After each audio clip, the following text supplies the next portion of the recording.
ভোটের আগে ক্যামেরার সামনে বসে গপাগপ মাছ খাওয়া বাবুরা যেই না গদিতে বসলেন অমনি গরিবের বাচ্চার পাতে ডিম নিষিদ্ধ।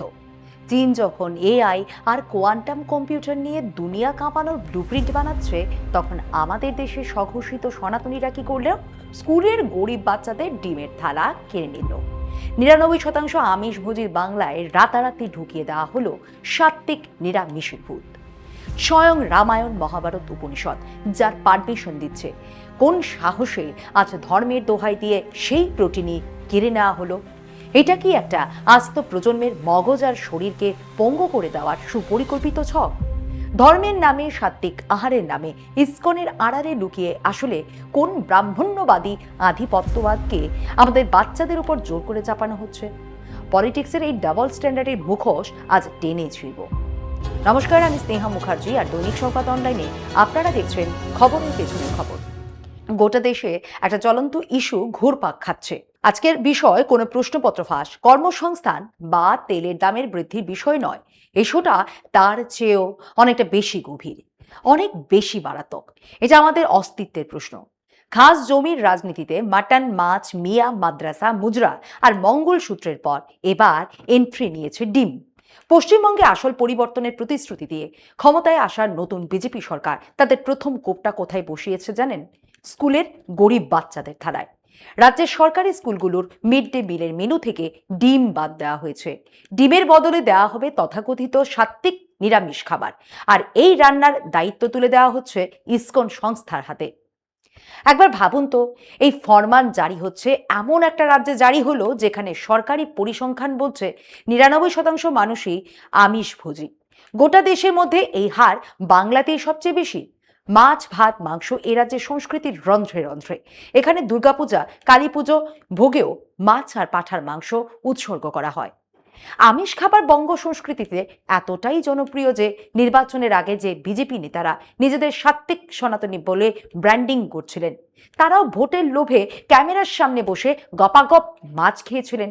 তখন মানুষকে আশ্বস্ত করে বলেছিলেন ভয়ের কিচ্ছু নেই, কিন্তু ক্ষমতা হাতে আসতেই মুখোশটা খসে পড়তে সময় লাগলো না। নিজেদের মার্কা মারা হিন্দুত্ব সাধারণ মানুষের উপর চাপিয়ে দেওয়ার খেলা শুরু হয়ে গেছে। এত বছর ধরে রাজনীতির ভর কেন্দ্র ছিল বিফ। সেই গল্পে এখন আর নতুন করে হাওয়া দেওয়া যাচ্ছে না। তাই এবার খোদ আমিষ খাবারটাকেই হিন্দু বিরোধী প্রমাণের একটা নোংরা চেষ্টা চলছে। ভাতের থালাতেও তুলে দেওয়া হচ্ছে বিভাজনের পাঁচিল। যখন চীন কোয়ান্টাম কম্পিউটার আর এআই নিয়ে আমেরিকাকে টেক্কা দেওয়ার ব্লুপ্রিন্ট বানাচ্ছে, যখন আমেরিকা মহাকাশ আর সেমিকন্ডাক্টর গবেষণায় দুনিয়া কাঁপাচ্ছে, তখন আমরা ব্যস্ত স্কুলের গরিব বাচ্চাদের ডিম নিয়ে কামড়াকামড়ি করতে। বাচ্চাদের মিড ডে মিল থেকে ডিম কেড়ে নেওয়াটা শুধুই কিন্তু ধর্ম বা রাজনীতির লড়াই নয়, এটা একটা প্রজন্মের ভবিষ্যতের লড়াই। আমরা সবাই জানি ডিমের মধ্যে যে প্রোটিন থাকে তা বাড়ন্ত বয়সের শিশুদের শারীরিক ও মানসিক বিকাশের জন্য কতটা জরুরি। ঠিক সময়ে এই পুষ্টি না পেলে বাচ্চাদের বৃদ্ধি থমকে যায়। এমনিতেই ভারতে অপুষ্টি আর স্টান্টিং অর্থাৎ বয়সের তুলনায় উচ্চতা না বাড়ার হার বৈশ্বিক গড়ের চেয়ে অনেক গুণ বেশি। বিজেপি অবশ্য ড্যামেজ কন্ট্রোলে নেমে দাবি করছে ভয়ের কিছু নেই, ডিমের বদলে সয়াবিন দেওয়া হবে। সয়াবিনেও নাকি প্রচুর প্রোটিন। কিন্তু প্রশ্ন হলো, ডিমের বিকল্প কি সত্যি সয়াবিন হতে পারে? আর তর্কের খাতিরে যদি মেনেও নিই যে হতে পারে, তাও প্রশ্নটা থেকেই যায়। ৯৯% আমিষভোজীর এই রাজ্যে হঠাৎই নিরামিষের ভূত চাপলো কেন? কেন দেশের ভবিষ্যৎ শিশুদের পুষ্টি নিয়ে এই বিপজ্জনক ছিনিমিনি খেলা? এই পবিত্র বনাম অপবিত্রর অন্তরালে থাকা আসল ব্রাহ্মণ্যবাদী রাজনীতিটা ঠিক কি? আর সনাতন ধর্মে আমিষ খাওয়া কি সত্যিই নিষিদ্ধ? গত 22শে জুন পশ্চিমবঙ্গে নতুন বিজেপি সরকার বাজেট পেশ করে। অর্থমন্ত্রী স্বপন দাশগুপ্ত ঘোষণা করলেন কলকাতার সরকারি স্কুলে প্রথম থেকে অষ্টম শ্রেণীর মিড ডে মিলের দায়িত্ব দেওয়া হচ্ছে ইসকনকে। এরপর ইসকন জানালো তাদের মেনু হবে পুষ্টিকর ও সম্পূর্ণ নিরামিষ, অর্থাৎ সপ্তাহে একদিন যে একটি করে ডিম দেওয়া হতো বাচ্চাদের, সেটিও আর থাকছে না। বিজেপির দাবি ইসকনের সাত্ত্বিক খাবার স্বাস্থ্যকর, পরিষ্কার পরিচ্ছন্ন এবং পুষ্টিকর। এরপরেই সোশ্যাল মিডিয়ায় আবার শুরু হলো নিরামিষ বনাম আমিষ বিতর্ক। প্রশ্ন উঠল, শুধু নিরামিষ খাবার কি যথেষ্ট পুষ্টি দিতে পারে? নিরামিষের সমর্থকেরা বললেন বিশ্বের বহু দেশ নিরামিষ ভেগান খাদ্যাভ্যাস অনুসরণ করে। তাহলে কি সেই দেশগুলোর সবাই অপুষ্টি বা স্টান্টিং এর শিকার? অনেকে ডিমের পুষ্টিগুণ সম্পর্কে জানেন না। একটি ডিমে থাকে 6 থেকে 7 গ্রাম উচ্চমানের কমপ্লিট প্রোটিন। শুধু তাই নয়, প্রোটিনের গুণমান মাপার PDCAAS স্কেলে ডিমের স্কোর নিখুঁত 1, অর্থাৎ ডিমের অ্যামিনো অ্যাসিড মানবদেহ প্রায় শতভাগ শোষণ করতে পারে। অন্যদিকে ইসকনের মেনুতে যে সয়া চাংস বিকল্প হিসেবে রাখা হচ্ছে তার PDCAAS স্কোরও কিন্তু 1। এখানে একটি গুরুত্বপূর্ণ বিষয় মাথায় রাখতেই হবে, সয়াবিন কাঁচা খাওয়া যায় না, রান্না করতেই হয়। রান্নার পর 100 গ্রাম সয়া প্রায় 300 গ্রাম হয়ে যায়। এতটা সয়া একসঙ্গে খেলে শুধু শিশু নয়, প্রাপ্তবয়স্কদেরও তীব্র গ্যাস, ফাঁপা পেট ও হজমের সমস্যা হতে পারে।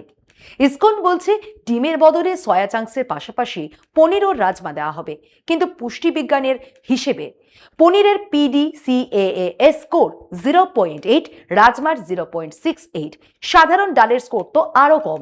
তার চেয়ে বড় কথা, প্রাণীজ খাবারে থাকা ভিটামিন B12 আসবে কোথা থেকে?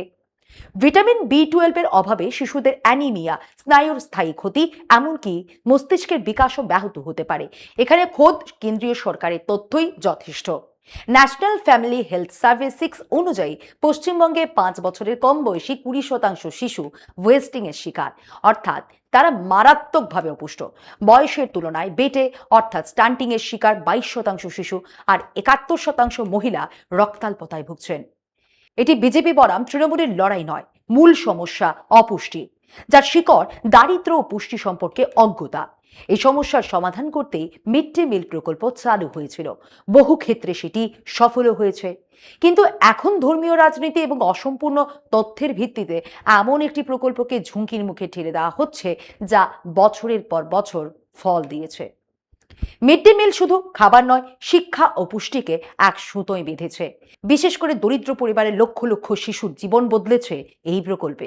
1989 সালে তামিলনাড়ুতে মুখ্যমন্ত্রী করুণানিধির আমলে প্রথমে মিড ডে মিলে প্রতি 2 সপ্তাহে একটি করে সেদ্ধ ডিম দেওয়া শুরু হয়। পরে তা বাড়তে বাড়তে এখন সপ্তাহে 5 দিন ডিম দেওয়া হয়। 1995 সালে কেন্দ্রীয় সরকার সারা দেশে এই প্রকল্প চালু করে। 2007 সালে 8ম শ্রেণী পর্যন্ত সমস্ত শিশুকে এর আওতায় আনা হয়। 2021 সালে বিজেপি সরকার এর নাম বদলে রাখে PM পোষণ। আজ এটি বিশ্বের বৃহত্তম স্কুল পুষ্টি কর্মসূচিগুলির একটি। শুধু পশ্চিমবঙ্গে প্রায় 80 লক্ষ শিশু এই প্রকল্পের সুবিধা পায়। মিড ডে মিল প্রকল্প নিয়ে এই বিপজ্জনক ছিনিমিনি খেলা কিন্তু শুধু বাংলায় নতুন নয়, এর পেছনে একটা সুনির্দিষ্ট ক্রোনোলজি আছে। গোটা দেশ জুড়েই এটা চলছে। ডিম নিয়ে ভারতে আজকে যে বিতর্ক চলছে, পৃথিবীর উন্নত দেশগুলো বহু বছর আগেই সেই বিতর্ক পার করে এসেছে। অন্তত যেসব দেশে বিজ্ঞান আর তথ্যের দাম আছে, সেখানে এই নিয়ে কোনো সংশয়ই নেই। বিজ্ঞানের একাধিক গবেষণা বারবার প্রমাণ করেছে বাচ্চাদের সামগ্রিক শারীরিক ও মানসিক বিকাশের সঙ্গে ডিমের সরাসরি যোগ রয়েছে। বিশ্বখ্যাত বৈজ্ঞানিক জার্নাল সায়েন্স ডাইরেক্টে প্রকাশিত পিয়ার ভিউড স্টাডি বলছে, স্কুলের বাচ্চাদের যদি মাত্র 2টো সেমিস্টার জুড়ে প্রতিদিন একটা করে সেদ্ধ ডিম দেওয়া যায়, তবে তাদের উচ্চতা, ওজন এবং বডি মাস ইন্ডেক্সে এক অবিশ্বাস্য উন্নতি চোখে পড়বে। অনগ্রসর এলাকাগুলোর উপর হওয়া অজস্র সমীক্ষা দেখাচ্ছে বাচ্চাদের ডায়েটে শুধু ডিম যোগ করলেই তাদের অপুষ্টির গ্রাফ হো হো করে নেমে যায়। আসলে ডিম হলো পুষ্টির সবচেয়ে সস্তা, সহজলভ্য এবং কার্যকর দাওয়াই। নিরামিষ খেয়ে কি পুষ্টি হয় না? আলবাত হয়, কিন্তু নিরামিষে সেই সমপরিমাণ প্রোটিন আর পুষ্টির ভারসাম্য বজায় রাখতে যে বিপুল খরচ, ব্যবস্থাপনা আর ঝুঁকি সামলাতে হয়, তা কোনোদিনই একটা সস্তার ডিমের সঙ্গে লড়াইতে জিততে পারবে না। আমাদের প্রতিবেশী দেশ চীনের নিউট্রিশন ইমপ্রুভমেন্ট প্রোগ্রাম এর সবচেয়ে বড় প্রমাণ। চীনের গ্রামীণ এলাকার স্কুলগুলিতে মিড ডে মিলে স্রেফ ডিম চালু করার পর দেখা গেল গ্রামের বাচ্চাদের উচ্চতা আর ওজন শহরের বাচ্চাদের সমান হয়ে গেছে। 1982 থেকে 2017 সালের মধ্যে চীনের 9 বছর বয়সী একটি বাচ্চার গড় উচ্চতা প্রায় 16 সেন্টিমিটার বেড়েছে। কেন জানেন? স্রেফ ডায়েট বদলানোর জন্য।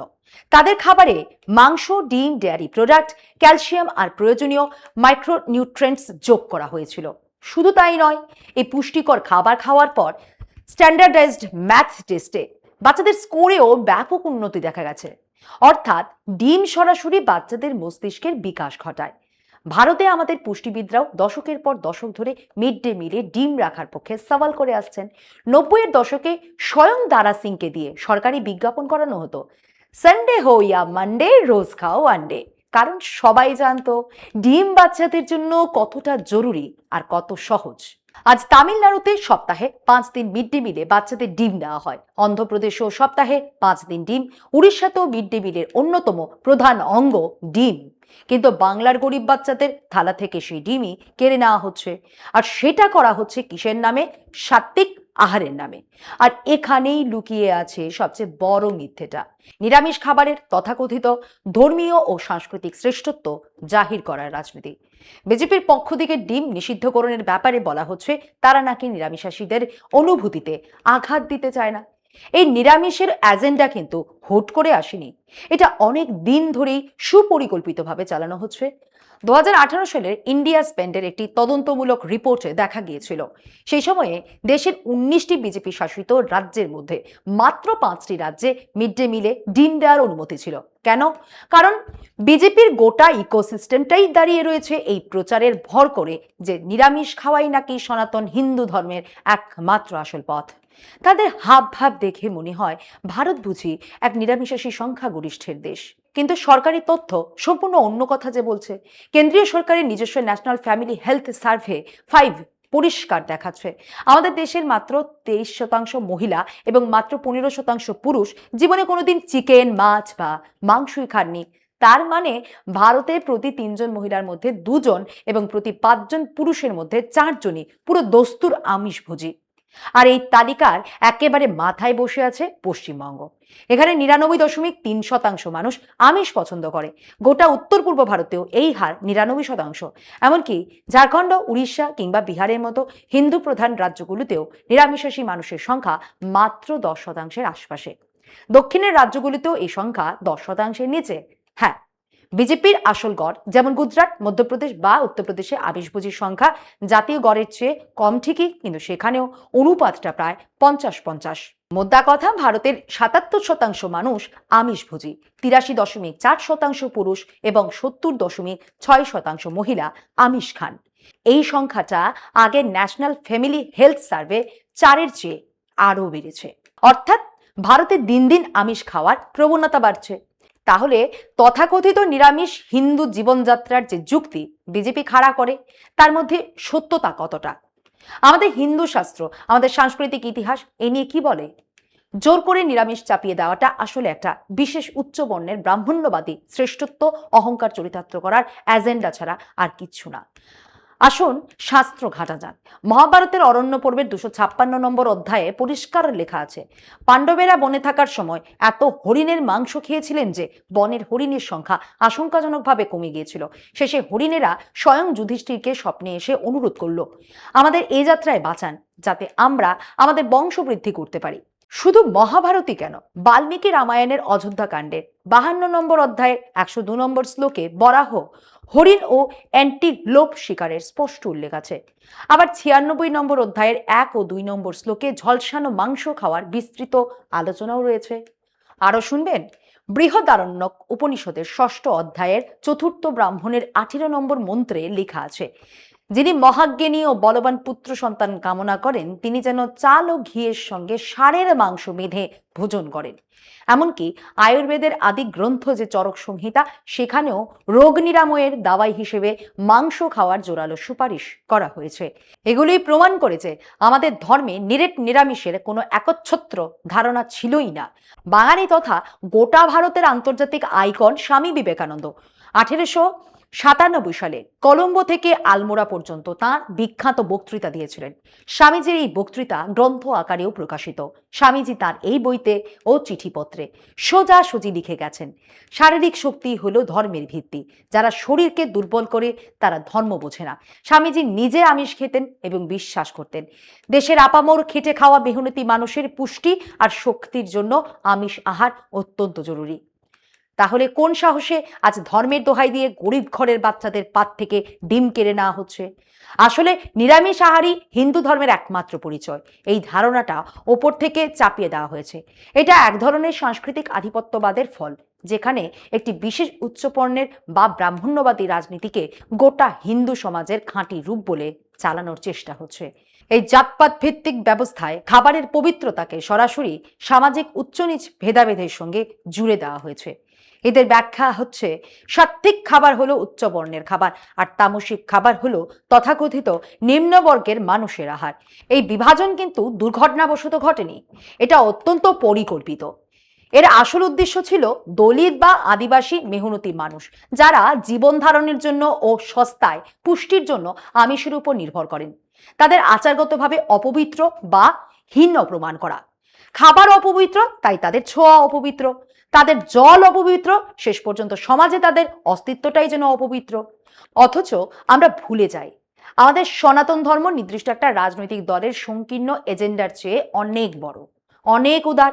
হিন্দু ধর্ম তো আসলে একটা বহুমাত্রিক জীবনচর্যা। একে একটা মাত্র ছাঁচে, একটা মাত্র নিয়মে বাঁধবেন কি করে? খোদ ব্রাহ্মণদের কথাই ধরুন না, গৌড়ীয় ব্রাহ্মণরা যখন মাছ খান তখন তাকে বলা হয় জল পুষ্প। উপনিষদেও বাঙালি ব্রাহ্মণদের মাছ খাওয়ায় স্পষ্ট বিধান রয়েছে। কাশ্মীরি পণ্ডিত তথা সারস্বত ব্রাহ্মণরা হাজার বছর ধরে মেষ ও পাঁঠার মাংস খেয়ে আসছেন। মহারাষ্ট্র, গোয়া আর কর্ণাটকের উপকূলবর্তী অঞ্চলের গৌড় সারস্বত ব্রাহ্মণদের প্রধান খাদ্যই হলো মাছ ও সামুদ্রিক খাবার। যখন ভারতের বিভিন্ন প্রান্তের ব্রাহ্মণরাই নিরামিষাশী নন, তখন পিউ রিসার্চের রিপোর্টে এই তথ্য উঠে আসা তো খুব স্বাভাবিক। যে দেশের মাত্র 44% হিন্দু নিজেদের নিরামিষাশী বলে পরিচয় দেন, আর যদি ভারতের সেই সব বিখ্যাত মন্দিরের তালিকা তুলে ধরি যেখানে পুজোয় পাঁঠা বা মোষ বলি দেওয়া বাধ্যতামূলক, তবে তো শোরগোল পড়ে যাবে। ধর্মকে ঢাল বানিয়ে খাবারের এই নোংরা রাজনীতি আসলে জাতপাতের শ্রেষ্ঠত্ব দেখানোর আর সমাজকে ভাগ করার এক ঘৃণ্য কৌশল। আর এখন সরকারি প্রকল্পের মাধ্যমে সেই কৌশলের প্রথম বলি কারা হচ্ছে জানেন? বাংলার সবচেয়ে গরিব অসহায় ঘরের শিশুদের। তাদের পাত থেকে ডিম চুরি করা হচ্ছে, আর তৃণমূল কংগ্রেসের নেতা নেত্রীদের গায়ে ডিম বর্ষণ হয়েই চলছে। বলা হচ্ছে ইসকন রান্না করবে। শ্রী চৈতন্য মহাপ্রভুর ঐতিহ্যে সাত্ত্বিক রান্নার একটা নিজস্ব সুন্দর স্থান আছে, তার একটা আধ্যাত্মিক মহিমা আছে। আমরা তাকে পূর্ণ সম্মান করি, কিন্তু মন্দিরের ভোগ আর স্কুলের মিড ডে মিল দুটো সম্পূর্ণই আলাদা জিনিস। মন্দিরের প্রসাদ আমিও ভক্তি ভরে মাথায় ঠেকিয়ে মুখে তুলি, কিন্তু সরকারি স্কুলের মিড ডে মিলটা কোনো ধর্মীয় প্রসাদ বিতরণী উৎসব তো নয়। ওটা দেশের ভবিষ্যৎ নাগরিকদের বেঁচে থাকার ও পুষ্টি পাওয়ার সাংবিধানিক অধিকার। গরিব শিশুর পাত থেকে ডিম কেড়ে নেওয়াটা কোনো ধর্মীয় সংস্কার নয়, এটা আসলে একটা আস্ত প্রজন্মের মেরুদণ্ড ভেঙে দেওয়ার সুপরিকল্পিত চক্রান্ত। বিজ্ঞানকে বুড়ো আঙুল দেখিয়ে যখন জাতপাতের রাজনীতি ভাতের থালা নিয়ন্ত্রণ করতে শুরু করে, তখন বুঝতে হবে বিপদ আমাদের দোরগোড়ায়। অপুষ্টিতে ভোগা একটা দুর্বল প্রজন্ম কোনোদিন শক্তিশালী দেশ গড়তে পারে না। তাই আজ সিদ্ধান্ত নেওয়ার সময় এসেছে, আমরা কি আমাদের বাচ্চাদের ভবিষ্যৎ বিজ্ঞানের আলোয় গড়ব, নাকি রাজনীতির অন্ধকূপে ঠেলে দেব? ফেসলা কিন্তু আপনাকেই করতে হবে। সজাগ থাকুন, সোচ্চার হন। আজ এই পর্যন্তই। এমন আরো বিষয় জানতে অবশ্যই চোখ রাখুন দৈনিক সংবাদ অনলাইনের পর্দায়। লাইক, কমেন্ট, শেয়ার করুন। দেখতে থাকুন দৈনিক সংবাদ, শুধু নামই যথেষ্ট।